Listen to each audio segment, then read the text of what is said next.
When Hamilton's comments hit the Italian press, they landed like a stabilizing jolt through a team on the edge of implosion. For months, Ferrari's internal tension had been louder than the SF25's turbo whistle. Engineers divided over design philosophy, senior management split over direction, and a constant whisper that Fred Vasseur's time was running out.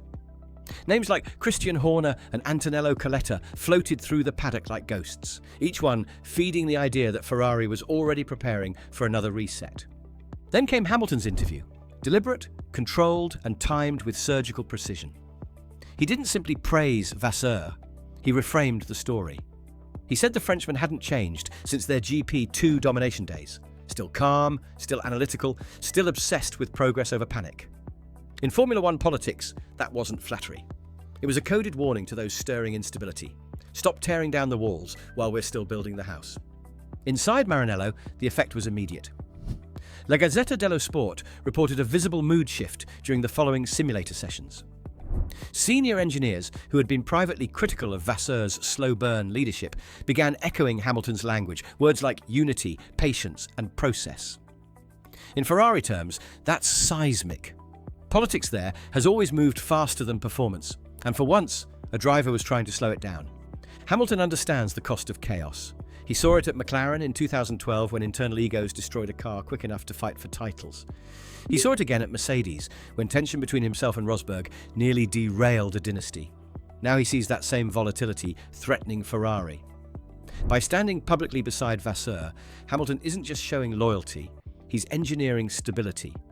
But can one statement really stop a political avalanche in Maranello, or has it merely delayed the slide? Behind the polished red doors of Maranello, a leadership struggle has been simmering for months. Fred Vasseur arrived, promising structure after years of confusion, but that promise depended on results, and by mid-season those results had evaporated. The SF25 had become an enigma, blindingly quick over one lap, yet fading relentlessly in long-run pace. Telemetry told an uncomfortable truth. Ferrari's average tyre degradation rate on medium compounds was hovering around 1.7 seconds per lap after lap 25, almost twice McLaren's figure. The cause wasn't setup error, it was aerodynamic imbalance and uneven thermal distribution across the rear tyres. Those numbers armed Vasseur's critics. Some within the technical department began whispering that his patient, data-driven rebuild wasn't working. John Elkann, Ferrari's executive chairman, convened a closed-door meeting in late September to assess progress. Sources described the mood as measured but uneasy. The subtext was clear. Vasseur's authority was being tested. Then Hamilton spoke, publicly, confidently, and in full view of the global media. He didn't just defend a man, he defended a philosophy. Hamilton's message was that success at Ferrari wouldn't come from another leadership purge, but from consistency, something the team hasn't had since Jean Todt's era. Since 2008, Ferrari has changed its senior leadership 6 times, each transition creating new optimism and the same old regression. Hamilton's defense signaled a demand for patience, for letting one strategy breathe long enough to mature. He has learned that lesson the hard way. Still, loyalty carries risk. Not everyone inside the factory sees Hamilton's intervention as heroic. Some consider it interference, a star driver protecting an ally. Others view it as calculated, a political play to ensure stability in the camp that must design next year's car around his driving DNA. At Ferrari, unity and ambition are always entangled. Even faith becomes a weapon. And as the pressure to deliver podiums mounts, the same statement that steadied the team today could be turned against both men tomorrow. For all the calm in Hamilton's voice, the numbers behind Ferrari's season tell a harsher truth. The SF25 is fast, but it's fragile. Over a single lap, the car's peak potential rivals, Red Bull's RB21, Hamilton's pole in Shanghai, was just 0.032 seconds off Verstappen's best sector combination. But over race distance, that balance collapses. The same car that dances through qualifying turns clumsy over 50 laps.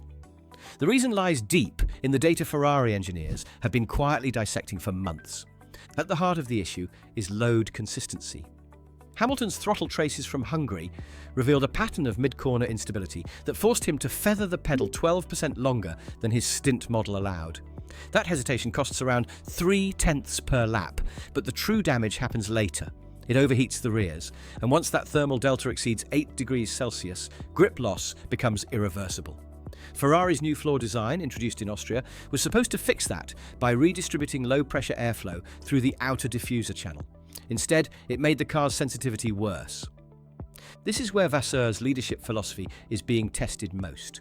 His approach is analytical, iterative, fix one variable at a time, don't chase every ghost. But in a paddock obsessed with instant recovery, patience looks like weakness. Hamilton, however, sees a mirror of his early Mercedes years. In 2013, he joined a team still haunted by inefficiency. The following season, the hybrid era began, and Mercedes crushed the field. That experience taught him that long-term vision, not short-term panic, is what turns numbers into championships. Still, the frustration is real. The radio messages tell the story. "Rear's gone," Hamilton said in Spa, voice clipped, defeated. That was lap 31, the moment Ferrari's degradation curve bottomed out, and Hamilton's pace dropped nearly 1 second per lap. Yet when he stepped out of the car, he didn't point fingers. He defended the team, defended Vasseur, and doubled down on the rebuild. That restraint isn't accidental, it's strategic. Hamilton knows this year's data won't win him races, but it might just win him control. And control, in Ferrari's ecosystem, is the ultimate prize. What many missed about Hamilton's defense of Fred Vasseur is that it wasn't just an act of loyalty, it was an act of leverage. In the world of Formula One politics, words are rarely spontaneous. They're moves on a chessboard, and Hamilton's move was timed perfectly. Ferrari's upper management had just begun to feel the pressure of shareholder anxiety and fan unrest. Speculation about Christian Horner's potential arrival wasn't merely rumour, it was being discussed internally as a long-term contingency. Then, Hamilton, the team's most valuable public figure, stepped in and effectively ended that conversation overnight. By defending Vasseur, Hamilton didn't just protect his team principle. He seized narrative control. He became the stabilizing voice Ferrari's leadership couldn't produce on its own. For years, Ferrari has struggled to project unity when the car underperforms.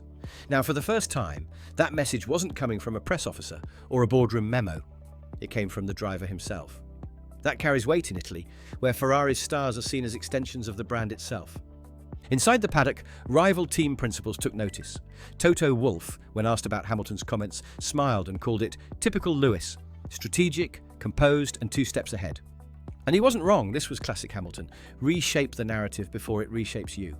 By backing Vasseur, he aligned himself with Ferrari's technical future, the very structure that will design the 2026 car under the new power unit regulations. It's no coincidence that his language mirrored Vasseur's own internal memos about discipline, patience, and process. That kind of influence doesn't come from sentiment, it comes from strategy. Hamilton understands that, in Maranello, political power doesn't belong to the loudest voice, but the most trusted one. And after a season of inconsistency, he's positioning himself as that voice, the veteran who unites the garage, defends the leadership, and keeps the long-term plan alive. But there's a risk.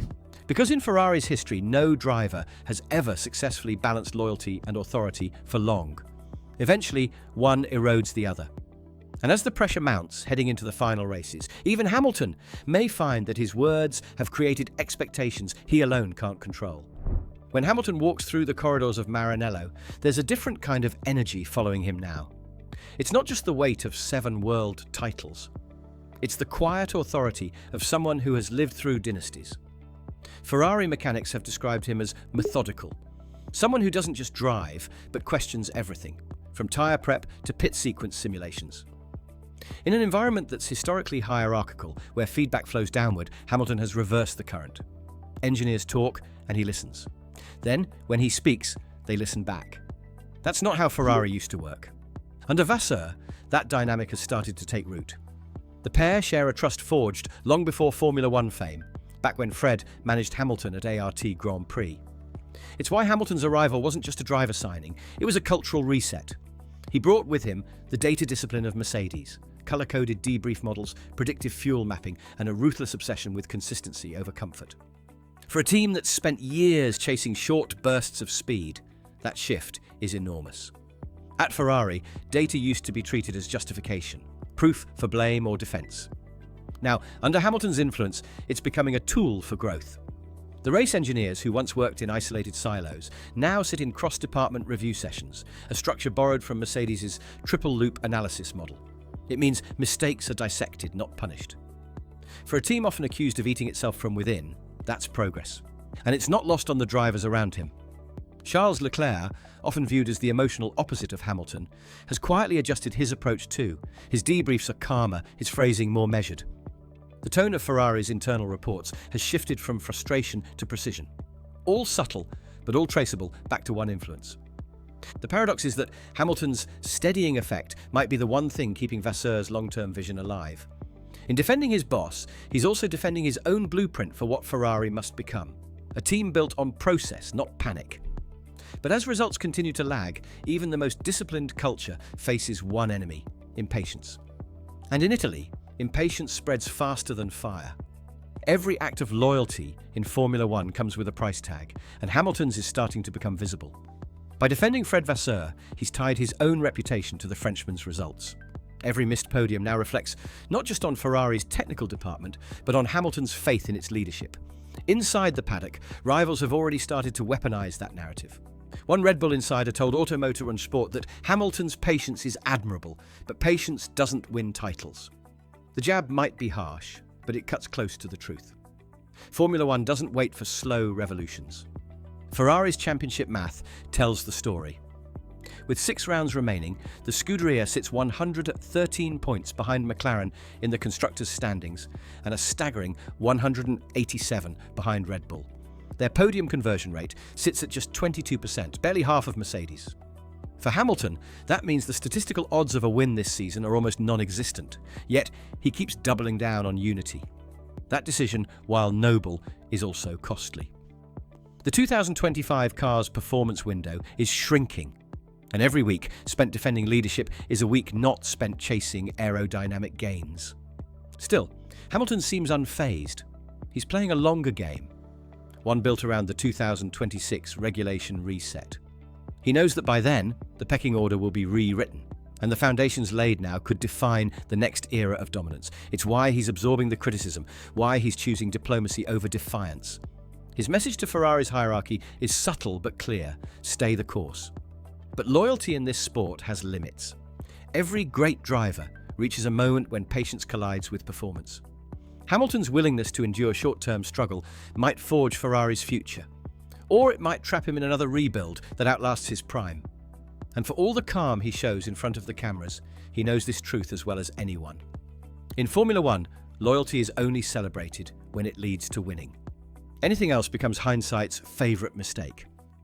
The real question isn't whether Hamilton believes in Vasseur, it's whether Ferrari can repay that belief fast enough before loyalty turns into legacy and legacy turns into regret. Some inside Ferrari are already calling this moment a quiet revolution. For the first time in years, the team's most famous driver isn't just racing against rivals, he's racing against Ferrari's own history. The ghosts of Jean Todt, Ross Brawn, and Michael Schumacher still loom large in Maranello, a constant reminder of how discipline once conquered chaos. Hamilton seems determined to channel that legacy rather than chase it. His belief in Fred Vasseur's long-term vision echoes the same principles that rebuilt Ferrari 2 decades ago. Trust the process, ignore the noise, and give genius room to breathe. But faith alone doesn't produce lap time. The coming months will decide whether Hamilton's words become a catalyst or a cautionary tale.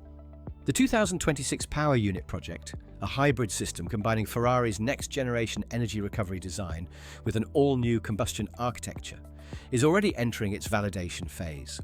Hamilton's input here is crucial. Engineers have confirmed he's spending unprecedented hours in the simulator, refining deployment maps and energy recovery profiles to fit his driving rhythm. It's not just feedback, it's integration. The car is slowly becoming his. Inside the paddock, that commitment hasn't gone unnoticed. A senior McLaren strategist put it bluntly: if Ferrari actually listens to him, 2026 could be dangerous. That's the irony. Hamilton's loyalty might look passive from the outside, but it's quietly reshaping Ferrari's technical DNA from within. He's embedding the very systems that once powered Mercedes' dominance: process-driven iteration, cross-department accountability, and driver-led development. Yet, this turning point is fragile.